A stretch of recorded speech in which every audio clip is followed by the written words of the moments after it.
Hello అండి. ఈరోజైతే మాకు ఈవినింగ్ వర్షం పడుతూ ఉంది. ఈ క్లైమేట్కి తగ్గట్టుగా మేము బజ్జీలు చేద్దామనేసి అనుకుంటున్నాము. బజ్జీ మిరపకాయలతోనే వెరైటీగా ట్రై చేద్దామనేసి అనుకుంటున్నాను. ఈ క్లైమేట్కి ఏదైనా వేడిగా తింటే చాలా బాగుంటుంది అనిపిస్తుంది కదండి. ఇప్పుడైతే బజ్జీలు ఎలా చేయాలో ఈ వీడియోలో చూసేద్దాం. ముందుగా మనము బజ్జీ మిరపకాయలు తీసుకునేసి ఒకసారి బాగా వాష్ చేసుకుని తడి లేకుండా తుడిచి పెట్టేసుకుందాం. తర్వాత బజ్జీ మిరపకాయలను ఇలా కట్ చేసుకోవాలి. ఇలా కట్ చేసుకున్న తర్వాత ఒక బాండ్లీ పెట్టుకొని అందులో మనము ఆయిల్ హీట్ చేసుకుందాం. ఆయిల్ వేసి హీట్ చేసుకోవాలి. తర్వాత మనము పిండి అనేది కలుపుకుందాం. ఒక బేషన్ తీసుకొనేసి అందులోకి మనము శనగపిండి, అలాగే కొద్దిగా బియ్యం పిండి అండి క్రిస్పీనెస్ కోసము.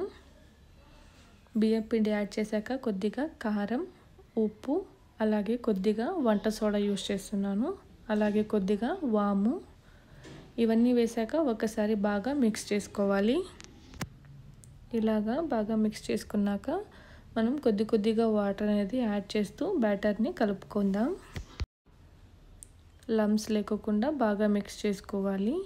బ్యాటర్ కన్సిస్టెన్సీ అనేది ఇలా ఉండాలి. వీడియోలో చూపిస్తున్నాను చూడండి. ఈ కన్సిస్టెన్సీలో ఉంటే సరిపోతుంది.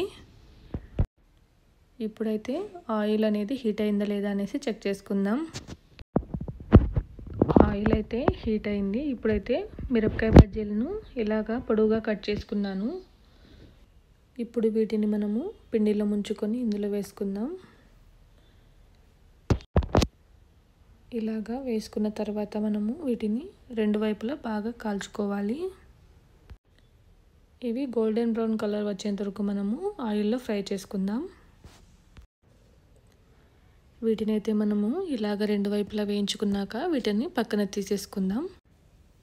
ఇలాగ కాకుండా వెరైటీగా ట్రై చేయాలి అనేసి అన్నాను కదండి. ఇప్పుడు వాటిని ఎలా చేయాలో చూసేద్దాం.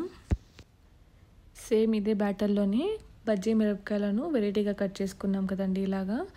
ఇలా చిన్నగా కట్ చేసుకున్న వాటిని ఇందులో వేసేసి మనం ఆయిల్లో ఒక్కొక్కటిగా వేసుకోవాలి. ఇలా డిప్ చేసుకునేసి వేసుకోవాలి. ఇలాగా ఎన్ని వీలైతే అన్నీ వేసుకోవాలి. ఇలా వేసుకునేసి రెండు వైపులా మనము వేయించుకోవాలి. ముందు చేసిన బజ్జీల కంటే ఈ బజ్జీల టేస్ట్ అయితే చాలా టేస్టీగా వచ్చింది. నేను ఏదో ఒక వీడియోలో ఇలా బజ్జీలు చేయడం చూశాను. అందుకనేసి నేను కూడా ట్రై చేయాలనుకునేసి ట్రై చేశాను.